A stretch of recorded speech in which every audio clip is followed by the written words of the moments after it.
அவர் என்ன நாம் என்கிட்ட இல்ல நிறைய பொம்பளைங்கள்ட்ட அது மாதிரி நடந்திருக்கிறாரு. அப்ப ஏதோ போன் வந்து கட்டா இருந்துச்சு. இவர் கேலரி ஓப்பன்ல லாக்ல இருந்த போன் ஓப்பன்ல இருந்துச்சு. பார்த்தா நிறைய வீடியோஸ் இருந்துச்சு. நான் அப்படிப்பட்ட கேரக்டர் கிடையாது. தெரியாம உங்கள்ட்ட பேசிட்டா உங்களோட இது வந்து எனக்கு தெரிஞ்சு போச்சு.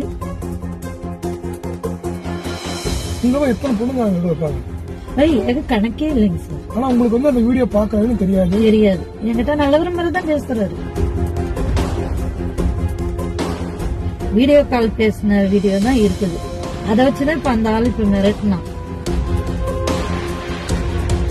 எனக்கு தெரிஞ்சு அவனோட போல்டர்ல நான் பார்த்தப்ப 8000 சில்லற வீடியோ இருந்துச்சு. ஒரு பொறுப்பு வாங்கிட்டானா அவனை நம்பி எப்படி மக்கள் அதெல்லாம் எவ்வளவு ஒரு அவரு வந்து நான் சில வீடியோஸ் எல்லாம் காட்டினாரு. நானும் அதை பார்த்தேன். அது ரொம்ப வருத்த ஒரு விஷயம் தான். இல்ல அந்த மாதிரி அவர் நடத்துறதுக்கான காரணம் என்ன? அவர் என்ன நாம் என்கிட்ட இல்ல நிறைய பொம்பளைங்கள்ட்ட அது மாதிரி நடந்திருக்கிறாரு. இதுக்காக அது மாதிரி இப்ப வந்து நான் வந்து செவ்வாய்ப்பேட்டை மேலே இது இருக்குல்ல மார்க்கெட் இருக்குல்ல, பால் மார்க்கெட்ல அங்க வந்து ஒரு டைம் ரொம்ப எனக்கு ஒரு ப்ராப்ளம். எங்க வீட்டுக்காரர் விட்டு எனக்கு 12 வருஷம் ரொம்ப நான் கஷ்டத்துல இருந்தேன். ஒருத்தவங்கள்ட்ட வட்டிக்கு வாங்கியிருந்தேன். ஹவுசிங் போர்ட்ல ஒருத்தவங்கள்ட்ட வட்டிக்கு வாங்கி ரொம்ப பிரச்சனை ரொம்ப அதிகமா இருந்துச்சு. அதனால வந்து போன் பண்ணி அந்த பொம்பளை திட்டவும் நான் அழுதுகிட்டே இருந்தேன். ரொம்ப அழுதுகிட்டே இருக்கவும் இவர் அங்க போய் பார்த்துட்டு என்ன வளைச்சிட்டு வந்தாங்க. ஒரு 1/2 hour அந்த இடத்துல நின்னுட்டு வண்டியிலேயே தான் உட்காந்துட்டு அழுதுட்டு எங்க போறது வருதுன்னு சுத்திட்டு வந்துட்டு அங்க நின்னுட்டு இருந்தேன். அப்ப இவர் வந்து பேசிட்டு, இல்லைங்க ரொம்ப நேரமா பாக்குறேன் அழுதுகிட்டே இருக்கீங்க அப்படின்னு. ரொம்ப பிரச்சனைங்க, 2 பிள்ளைங்க இருக்குது, வீட்டுக்காரர் விட்டுட்டு போயிட்டாரு. இப்ப நீங்க ஒரு ஃப்ரெண்டா வந்து யாருன்னே தெரியல, யார் கேட்டாலும் நம்ம ஒரு கஷ்டம் நம்ம சொல்லதான் செய்வோம். அப்படின்னு சொல்லி சொன்னேன். விடுங்க எனக்கு தெரிஞ்ச பைனான்ஸ்காரங்க இருக்கிறாங்க, ஏதோ ஒண்ணு பண்ணலாம் அப்படின்னு சொல்லி நம்பர் கொடுத்தாரு.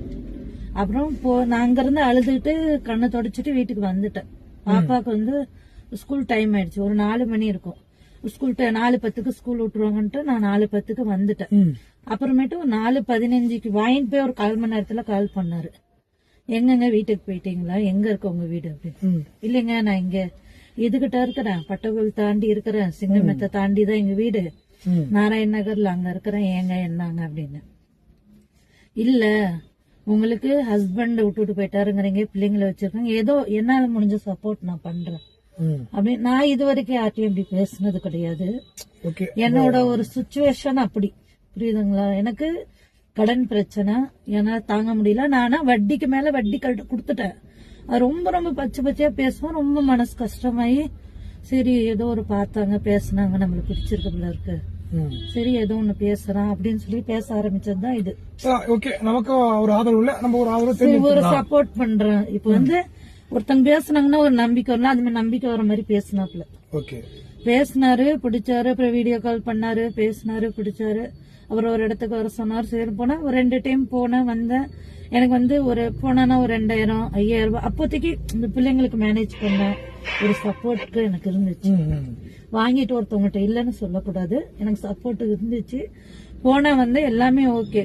ஒரு டைம் போன நீங்க வந்து அது பணத்துக்காக பண்ணல, ஒரு அன்பு காட்டினா அதுக்காக. ஒரு அன்புக்கு ஒரு எங்களோட சுச்சுவேஷன் ரெண்டுமே இல்ல, சுச்சுவேஷன் இருந்தாலும் ஒரு நமக்கு யாரும் பேசுறதுக்கு ஆள் இல்ல.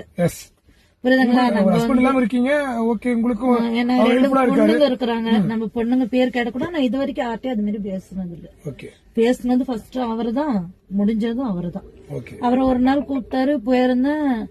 போயிட்டு ஓம்லூர் இருக்குல்ல, அங்க பாருங்க ஒரு இந்த பாலம் ஏறினவுடனே லெப்ட் சைடு ஒரு ரூம் இருக்கும் பாருங்க, பெங்களூர் பைபாஸ்ல லெப்ட் சைடு. அங்க போன தெரியல ஆபீஸ். போனப்ப இவர் வந்து ரெஸ்ட் ரூம் போயிருந்தாரு. அப்ப ஏதோ போன் வந்து கட்டா இருந்துச்சு. இவர் கேலரி ஓப்பன்ல லாக்ல இருந்த போன் ஓப்பன்ல இருந்துச்சு. பார்த்தா நிறைய வீடியோஸ் இருந்துச்சு. என்னோட வீடியோஸ் இப்ப வந்து வீடியோ கால் பேசின வீடியோஸ் எல்லாம் வச்சிருந்தாரு. எனக்கு ரொம்ப அப்படியே பார்த்தோம்னா ரொம்ப கஷ்டமா போயிடுச்சு. என்ன பண்ண நானே வந்து என்னோட வீடியோஸ் எல்லாம் delete பண்ணிட்டு நான் தெரிஞ்சவங்களுக்கு கொஞ்சம் ஃபார்வர்ட் பண்ணிட்டு அவங்க நம்பரும் delete பண்ணிட்டு அதுக்குள்ள ஒரு வருது பார்த்தோன்னா போனை வச்சுட்டேன். அப்புறம் அன்னில இருந்து அவர்கிட்ட பேசுறது குறைச்சிக்கிட்டேன்.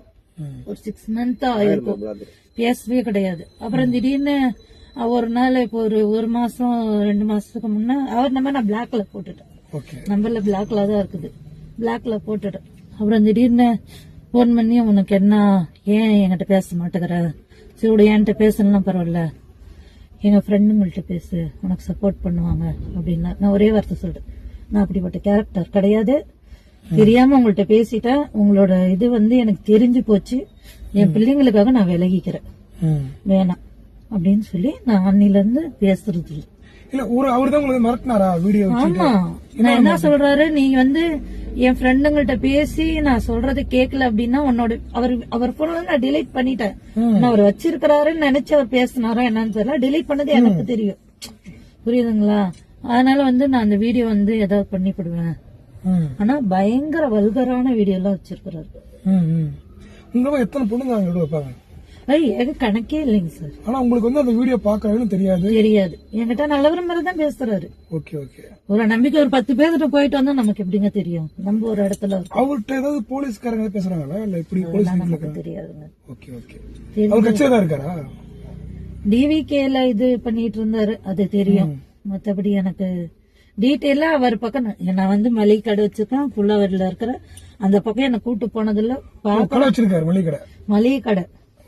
அங்க போய் மளிகை கடை மணின்னு சொன்னா எல்லாத்துக்குமே தெரியும் அப்படின்னு சொல்லி இருக்கிறாரு. ஆனா எனக்கு கூப்பிட்டு எல்லாம் போனதில்ல. ஏன்னா தெரிஞ்சதுதான் நம்ம தெரியுதுன்னு சொல்ல முடியும், தெரியாத விஷயத்த தெரியாதுன்னு தானே சொல்ல முடியும். இதுதான் நடந்த விஷயம். நீங்க பாத்தீங்கல்ல வீடியோஸ், அதுல எல்லாமே மேரிடான போய் அன்மேரிட் இருந்தாங்களா, இப்படி இருந்தாங்களா? எல்லாம் கலந்துதான் இருந்தாங்க. இல்ல டக்குன்னு பார்க்க முடியல ரொம்ப நேரம். நான் பார்த்த வரையும் சொல்றேன். அதுல ஒரு பொண்ணோட ரிலேஷன்ஷிப்ல இருக்கிற மாதிரி ஒரு வீடியோ இருக்கு, ஒரு 4-5 பொண்ணுடைய வீடியோ கால்ஸோட வீடியோஸ் வச்சிருக்காங்க. பட் ஆனா எனக்கு ஏன் இதில் உங்கள்கிட்ட கேட்கறேன்னா, அவங்க கூட ஒன்னா இருக்க மாதிரி வீடியோவா இருக்கட்டும், இல்ல பிசிக்கலா இருக்கிற மாதிரி வீடியோவா இருக்கட்டும், இல்ல செல்போன்ல பேசுற வீடியோ, அவங்க பிடிச்சி பேசுற மாதிரி ஒரு ஃபீல் ஆகுது. அவங்க பிடிச்சதே பேசுறாங்க. ஏன்னா இப்ப நான் ஒரு வீடியோ கால் பண்ணி காட்டினா அந்த அளவுக்கு, பட் ஆனா அந்த அளவுக்கு உங்களுக்கு நம்பிக்கை கொடுத்து உங்களுக்கு பேசுறாங்க. அதுதான் நம்பிக்கை. நான் இருக்கிறேன்னு சொல்ற பட்சத்துல அதை நம்பிதான் நான் பேசுனேன். நாங்க கேட்கற வரைக்கும் இந்த 2-3 விஷயம் நிறைய பேர் அதோட வீடியோ வெளியே தெரிஞ்சு செத்துருவாங்க, யாருக்கும் தெரியாம எடுத்துருக்கோம். ஆனா நல்ல வேளை கடவுள் என்ன எங்க அல்லா காப்பாத்தினது. வேற மாதிரி ரிலேஷன்ஷிப்போட வீடியோ இல்ல, வீடியோ கால் பேசின வீடியோ தான் இருக்குது. அதை வச்சுதான் இப்ப அந்த ஆள் இப்ப மிரட்டினான். நீங்க இன்னும் போலீஸ்லாம் போகல? நீங்க இல்ல, ஒரு டைம் ஃபுல்லா பப்ளிக் இது மாதிரி சிஎம்க்கு ஒரு பெட்டிஷன் போட்டிருந்தோம். ஓகே. ஒரு 6 மந்த்க்கு முன்னாடி. Okay okay. அதுக்கு எந்த ரெஸ்பான்ஸ் இல்ல, சரின்னு விட்டுட்டேன். அவருமே நானும் அமைதியா இருந்தேன். இப்ப திடீர்னு இப்ப போன் பண்ணி இப்ப வேற நம்பர்ல இருந்து போன் வரும், இல்ல நீ என் ஃப்ரெண்டுங்கள்ட்ட பேசு பழகு. உங்களுக்கு எத்தனை நாள் பழக்கம்? ஒரு 1.5 வருஷத்துக்கு மேல. இப்ப 6 மாசமா டச்சே கிடையாது. இப்ப ஒரு 2 மாசத்துக்கு முன்னதான் போன் பண்ணி, அதுவும் வேற நம்பர் புதுசா வரும் தான் நான் எடுத்தேன். இப்ப இதுல பாதிக்கப்பட்ட பெண்கள் உங்களுக்கு வேற தெரியுமா தெரியாதா? இல்ல, எனக்கு யாரும் தெரியாது. அப்ப யாருக்கும் தெரியாம பாத்துக்கிறாங்க. ஆமா, யாரு என்ன. ஆனா அந்த மூஞ்செல்லாம் நான் பார்த்த மாதிரி கிடையாது. நான் வீடியோ பார்த்த வரைக்கும் பார்த்த மாதிரி தெரியும். ஆனா உங்களை வீட்டுக்கு கூட்டு போல, ஹோட்டல் தான் கூட்டு போயிருக்கேன். நீங்க சொன்னீங்க 2 டைம் மாதிரி போய் பாத்து வந்துட்டு, 2 டைம் ஹோட்டல் தான் போனீங்களா இல்ல ஒரே ஹோட்டல் வேற ஹோட்டலா? இல்ல, ஃபர்ஸ்ட் இங்க இருக்குது இல்ல, அதான் சொன்ன அங்க ஒண்ணு இது இருக்குல்ல, மேட்டூர் போறோம்ல. ஆமா, மேட்டூர் கிட்ட ஒரு கம்பெனி இருக்குல்ல, ரைட் சைடு ஒரு கம்பெனி. அது பாருங்க, அந்த லெப்ட் சைடு ஒரு சின்னதா ஒரு ஹோட்டல் மாதிரி இருக்காது, ரூம் மாதிரி அவைலபிள் இருக்கும். அங்க ஒரு டைம் கூட்டு போயிருக்கேன். அவன் வீடு புலாவரின்னு தெரியும், ஆனா அவன் வீட்டை பக்கமோ ஃபேமிலி விஷயமோ எதுவுமே என்கிட்ட ஷேர் பண்ணல. நம்ம ஏமாந்த மாதிரி வேற பொண்ணு ஏமாறக்கூடாது, யாரும் கஷ்டப்படக்கூடாது. நிச்சயமா. ஏன்னா அதாவது ஒரு பண உதவி பண்ணி அவங்களுடைய டிராபேக்க மைனஸ் வச்சுக்கிட்டு பயன்படுத்திக்கிட்டு. பட் ஆனா நீங்க பார்த்ததுல எத்தனை வீடியோ இருக்கும் ஒரு அப்ராச்மெண்டா? எனக்கு தெரிஞ்சு அவனோட போல்டர்ல நான் பார்த்தப்ப 8000 சில்லற வீடியோ இருந்துச்சு. அதுல நான் பார்த்தது ஒரு 100 வீடியோ பக்கம் தள்ளி தள்ளி. எல்லாம் வெவ்வேறு பொண்ணுங்கதான், எல்லாம் டிஃபரெண்ட் தான். Okay okay. ஆனா அவன் பிளான் பண்ணி தான் ஒவ்வொரு பண்ணிட்டான். இன்ஸ்டாகிராம்ல இருப்பான்னு நினைக்கிறேன். அந்த இன்ஸ்டா ஐடி தான் கொஞ்சம் பார்த்து அனுப்புங்க. இருப்பான்னு நினைக்கிறேன் நானு. ஏன்னா நானு அவன்கிட்ட பேசுற வரைக்கும் எனக்கு அந்த இன்ஸ்டாகிராம் மைண்ட் வரல. இப்ப பக்கமா தான் யோசிக்கிறேன். இன்ஸ்டாகிராம்ல இருந்து இவன் பொண்ணுங்களை செலக்ட் பண்றானே என்னன்னு எனக்கு ஒரு டவுட். அப்படிப்பட்டவன விடக்கூடாது. இப்ப இப்படிப்பட்டவங்கள்ட்ட சின்ன பிள்ளைங்கள்ட்ட கூட ஏன் தப்பு பண்ண மாட்டான் அவன்? அவனை விடாதீங்க, எங்கனாலும் நான் வரேன். கண்டிப்பா கான்பிடண்டா நம்பி நீங்க இறங்குங்க. நான் வந்து உங்களுடைய பையனை அனுப்பிச்சிங்க, தம்பி அனுப்பிச்சிங்க. நான் அந்த சர்க்கிள் தான் பேசிட்டு இருக்கேன். காலையில இருந்து நான் விட்டேன். போன் பண்ணாரு, போன் பண்ண உடனே தான் பேசுனேன். நீங்க ஒன்னும் இது பண்ண வேணாம், தைரியமா இறங்க, நான் நிக்கிறேன். நான் நிச்சயத்துக்கு போன்ல பேசல, நேரத்தை தைரியமா நியூஸ் போடுற என்ன நியூஸ் இருந்தாலும் யாருமே பயப்பட மாட்டாங்க. அதனால தான் அவரை போய் பார்த்தேன். நீங்க அவன்கிட்ட பேசுறீங்களா? நார்மல் கால, வாட்ஸ்அப் கால? நான் பேசினது வாட்ஸ்அப்ல தான் வீடியோ கால் பேச. இல்ல நார்மல் கால் பேசுறீங்கல்ல? பேசியிருந்தேன். நார்மல் கால் எப்ப போய், ஏன்னா அதுதான் ஒரு ரெக்கார்டா வரும். அவன் நாளைக்கு யாருன்னு தெரியாதுன்னு சொன்னா ரெக்கார்ட் பண்ணிக்கலாம். அதுக்குதான். கண்டிப்பா எவன் தானே தப்பு பண்ணவன் தெரியும்னு சொல்லியிருக்கான். ஒரு பொறுப்பு வாங்கிட்டானா அவனை நம்பி எப்படி மக்கள், அதெல்லாம் எவ்வளவு ஒரு கேவலமான விஷயம். இல்ல நிச்சயமா நம்ம அதை விடக்கூடாது, பண்ணிக்கலாம்.